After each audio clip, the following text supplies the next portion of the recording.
السلام علیکم. امید د ملګرو چې خو په پاکستان باندې سوره قرضه ده. پاکستان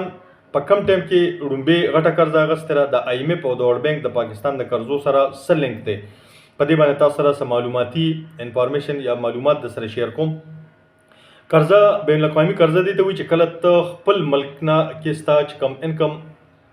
او ایکسپنسز بیلانس کیږي نه او دغه بیلانس کولو لپاره ته بل ملک نه پیسې واخلې دي ته قرضه وي. دا چې کم دی نو د بین الاقوامي د نورو ملکونو په هم ورکوي. دا بین الاقوامي ارګنایزیشن یا تنظیمونه هم ورکوي لکه ایم ایف ورلد بانک او دا چې کم دی نو فارن کمرشل بانکس هم ورکوي او دا انټرنیشنل انویسټر هم چې کم ورکوي د بانډ په شکل کې. اوس دا ملکونه چې کم دي دا ملکونه د قرضه اخلي ولې دا قرضه ځکه اخلي چې کله چې کم دی نه ستا بجټ ډیفیسټ یعنی ستا د ایکسپنسز او د انکم منځ کې چې کم دی ډېر لوی ګیپ وي او ستا هغه انکم هغه ایکسپنسز نه پوره کوي. دا یې پوره کولو لپاره خلک ملکونه قرض اخلي او پیمنټ چې کم دی نو تیر شوي پتا باندې چې کم قرضې او د هغې د ډیو ډیټ د هغې پوره کولو لپاره هم چې کم دی خلک دا ملکونه قرضې اخلي. یا چې کم دی غټ پروجیکټس چې کم دی ډیولپمنټل پروجیکټس ته راوړي لکه روډز یا چې کوم ډیم شو یا پاور پروجیکټ شو یا ریلویز شو دغه د لپاره هم ملکونه چې کوم قرضونه اخلي. یا ستا فورن ایکسچینج چې کوم دی نه کمی یا فورن ریزرو ستا کمی او ته نور ملکونو سره ټریډ کې او ټریډ نشي کولی یعنی تاسو سره چې کوم دی هغه شان دي ډالرز نه دغه پوره کولو لپاره هم چې کوم دی نو ملکونه قرض اخلي. اوس دا ملکونه چې کوم دی نو ولی قرض ورکي د دې پکې چې کم دي ملکونه یا ادارې ولی قرض ورکي د دې پکې څه फायदा نقصان دي دا ځکه ورکي چې د پروفټ چې کم دي نه ځان لګټي یعنی انټرست په دې باندې چې کم دي په دې پیسو باندې ګټي دغه ملکونو سره چې کم دي نه ټریډ سیوا کوي یعنی پروموټ کوي. کم ملک چې بل ملک ورکي نه سره خپل تجارت کوي څنګه چې چاینا پاکستان لور کوي یا امریکا ورکي یا چې کم دي نه سعودي عرب ورکي وسره شان تجارت سیوا کوي پروموټ کوي د اکونومیک او پولیټیکل انټرست هم چې کم دي په دې ملکونو کې هغه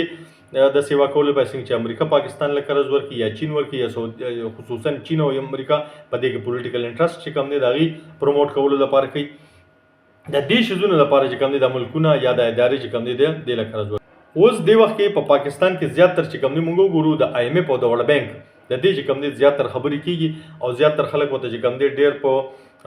د شک په نظر باندې ګوري ایم ایف ته یا ورلد بانک ته چې دا زموږ د پاکستان چې کوم دی اکانومي کنټرول کوي. که موږ وګورو نو ایم ایف چې دی نه دا یو اداره ده چې دا جوړ د سیکنډ ورلد وار نه پس چې کوم دی نه جوړه شوې ده د برټن ووډ کانفرنس په رڼا کې چې په 1944 کې چې کوم دی نو په دغه یونایټډ سټیټ کې چې کوم دی یو ځای دی د هغې نوم برټن ووډ دی په هغه ځای کې شو د هغې کې په هغه ټایم کې 44 ملکونو ساین کړو او بیا پکې چې کوم دی ملکونه سیوا شو 191 ملکونه چې کوم دی نو د دې اوس ممبرز دي. د دغه پرانا کې چې کوم دی نو ورلد بانک هم جوړ شوی دی د دغه پرانا کې ایم ایف هم جوړ شوی دی. ایم ایف چې کوم دی مین مقصد دا دی چې په دنیا کې مالیاتي سټیبلیټي راولي یکسانیت پکې راولي او وړو ملکونو ته قرضونه دې دپاره ورکړي چې هغې خپل اقتصادیات چې کوم دی هغه بیلنس وساتي. بل طرف ته ورلد بانک مقصد سره ورلد بانک مطلب دا دی چې دې غریبو ملکونو ته چې کوم دی نو پروجیکټس د غټو پروجیکټ میګا پروجیکټس ډیولپمنټ پروجیکټس لپاره فنډز یا چې کوم دی نو لون ورکړي. دا د دې چې کوم دی نو مین مقاصد دي.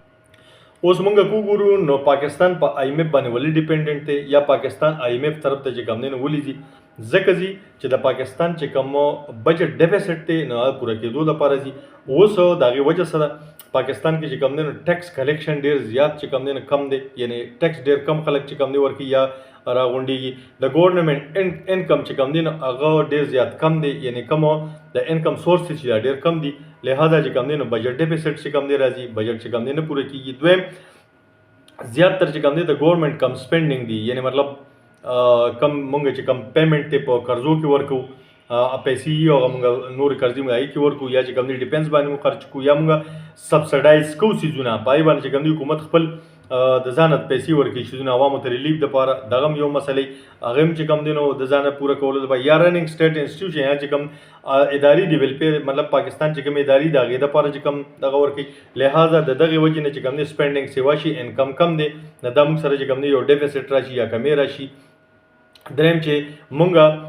زموږ سره چې کوم پاکستان کې چې کوم مونږ امپورټ کوو یا ایکسپورټ کوو یا څیزونه راغواړو یا دغه کوو د هغې دپاره موږ سره چې کوم دی ریزرز پکار دي فارن ریزرز دپاره د فارن ریزرز موږ سره بعض اوقات کمي د هغې د وجې چې کوم دی نو هم موږ ته د دغه ضرورت دي د پیسو ضرورت د لون نو ځکه مونږ آی ایم ایف طرف ته ځو. آی ایم ایف چونکې چې کوم دی نو ډېر زیات ایمرجنسي کې چې کوم دی نو ریلیف ورکولو والا یا فند ورکولو یا لون ورکولو والا اداره ده. نو دا مونږ آی ایم ایف بیسیکلی چې کوم دی نو په دې ټولو شیزونو کې د ایمرجنسي کې فند ورکوي. اوس بعضې خلک وایي چې آی ایم ایف چې کوم دی نو یو پرسپشن دار یا یو خیال دار چې آی ایم ایف زمونږ اکانومي کنټرول کوي یا زمونږ بجټ کنټرول کوي. دې کې تر څه حده پورې چې کوم دی نو ځکه حقیقت دی چې آی ایم ایف چې تاله فند درکوي نو تا ته به کنډیشن دي او چې کنډیشن وي نو هغه کنډیشن بعض اوقات چې کوم دی نو هغه د عوامو ډایرکټ هغه افیکټ کوي. لکه فار ایگزامپل سبسډیز هغوی لګولي د عوامو دپاره هغوی دا سبسډي ختم کړي یا هغوی وایي چې یاره چونکې تاسو سره ډیفیسټ کم دی یا بجټ چې کم دی نو هغه یا تاسو سره انکم کم دی لہذا نور ټیکسونه ولګوئ. نو چې نور ټیکسونه لګوي نو هغه ډایرکټ عوام افیکټ کوي لہذا د هغې نه چې کم دی نو عوام متاثره کېږي او ګراني راځي په خلکو باندې انفلیشن چې کم دی نو سیوا کېږي. دا هم یو مسله ده. نو لہذا آی ایم ایف چې دی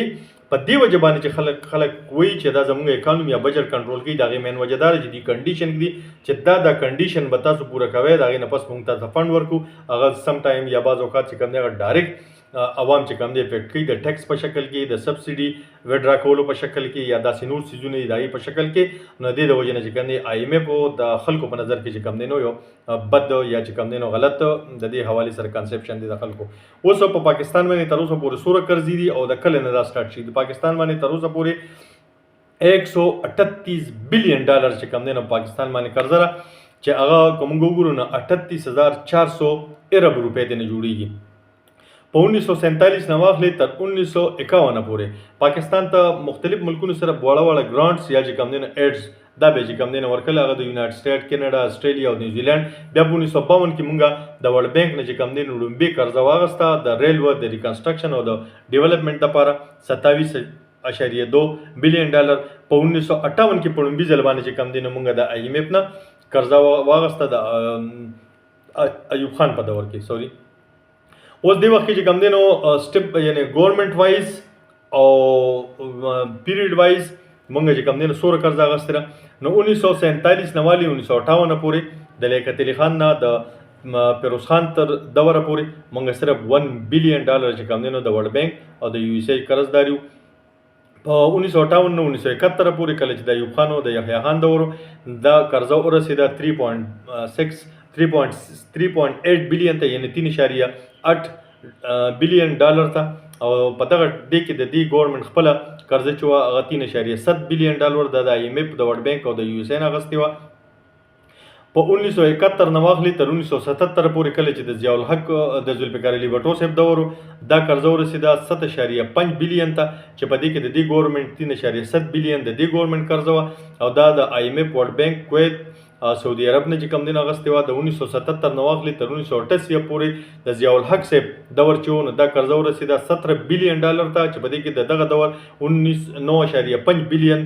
قرضه وه. دا ورلډ بینک آی ایم ایف د یو ایس ای او د سعودي عرب نه اخیستې وه. د 1988 نه واخلې 1999 پورې د دې دوه حکومتونو د بېنظیر او د نواز شریف په دې حکومتونو کې دا قرضه ورسېده 34.1 بلین ډالر ته چې د دې پیریډ پکې 17.1 بلین ډالر چې کوم دی قرضه وه دا د آی ایم ایف ورلډ بینک او د ای ډي پي نه چې کوم دی نو اخیستې وه. بیا د دې نه چې کوم دی نو د 1999 نه والې د 2007 پورې د مشرف دور چې دا قرضه ورسېده 42.6 بلین ډالر ته چې د دې ټینیور پکې چې کوم دی 8.5 بلین ډالر قرضه وه او دا د ورلډ بینک او د ای ډي بي او د امریکې نه اخیستې وه. 2008 نه والې 2013 پورې چې کله د پیپلز پارټۍ ګورنمنټ و دا قرضه ورسېده 60.3 بلین ډالر ته چې په دې کې د دې ټینیور قرضه 17.7 بلین ډالر وه چې دا د آی ایم ایف ورلډ بینک د ای ډي پي او د چاینا نه اخیستې وه. 2013 نه واخلې تر 2018 پورې دا د پی ایم ایل نون ګورنمنټ و چې په دې کې دا قرضه ورسېده 100.2 بلین ډالر ته چې په دې کې د دې ګورنمنټ 39.9 بلین ډالر چې کوم دی نو د دې ټینیور قرضه وه چې دا چاینا آی ایم ایف او د ورلډ بینک نه چې کوم دی نو اخیستې وه. د 2018 نه واخلې تر 2022 پورې د پی ټي آی ګورنمنټ و چې دا قرضه ورسېده 130.8 بلین ته چې د دې ټینیور پکې 30.6 بلین ډالر قرضه وه. دا د آی ایم ایف چاینا سعودي عرب ورلډ بینک د ای ډي بي نه اخیستې وه. د 2022 نه واخلې تر 2024 پورې د پی ډي ایم او د نگران حکومت چې کوم د هغې په ټایم کې دا قرضه ورسېده $131.1 بلین ته چې په دې کې د دې ګورنمنت یا د دې ټینور صرف $0.3 بلین چې کم دی نو قرضه وه چې دا د IMF چاینا سعودي عرب او د ADB نه اخیستې وه. اوس په دې کرنټ ګورنمنت چې دی د پاکستان PML نون او د پیپلز پارټي چې کوم جاینټ ګورنمنت دی دا قرضه ورسېده $138 بلین ته چې د دې ګورنمنت پکې $6.9 بلین د دې وخته پورې د دې دا قرضې چې کوم دی نه د دې وخت کې دې ټینور قرضه دا د IMF نه د چاینا نه سعودي عرب نه ورلډ بانک نه او ADB نه اخیستې ده. د دې وخته پورې که وخت نه واخلو تر دې وخته پورې دا ټوټل قرضه په پاکستان باندې ټایم بای ټایم انشاءالله د بل داسې انفارمیټیو ویډیو سره بیا حاضرېږم. د خپل ځان ډېر خیال ساتئ. د الله په امان.